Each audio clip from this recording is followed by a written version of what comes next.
It was the final game of the season. The Kansas City Royals pulled it off in the bottom of the ninth. It was the whole bases-loaded, two-out scenario, just like in the movies. No pinch hitter was necessary. Holt Crowley was up and just did it. Grand slam. The final score was 13-9. Later that night, Crowley's father would tell him that he could hear the cheers all the way out at the quarry. But right now, the sun was setting, half submerged behind the slight hill that overlooked the creek. Coach Williams was securing all the gear into 4 large duffel bags and loading them into the back of his pickup, while the whole team celebrated around the bleachers with plastic cups of Sunkist and peanut butter cookies.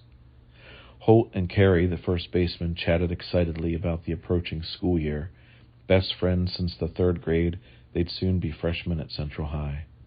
Once Carey had finished his snack, he excused himself and headed for the outskirts of the woods at the far end of the park to take a leak. Holt sat on the bleachers by himself, just enjoying the remains of the after-game high and the diminishing warmth of the late summer heat on his cheeks. Suddenly, amidst the crowd of his teammates and their families, Jennifer emerged in her pink blondie shirt. She was sipping from a cup of orange soda. "I heard you won it," she said to Holt. "Sorry I couldn't be here in time." "Yeah? Who'd you hear that from?" Holt asked, blushing. Jenny motioned to Bliss, the coach's wife, who was collecting trash. "I really wish I could have seen it," she said again, then leaned in and kissed him on the mouth. Electricity surged throughout Holt's entire body.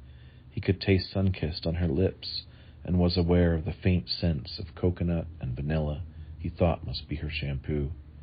For just those few seconds, the rest of the world faded away. It was a moment he'd remember for the rest of his life.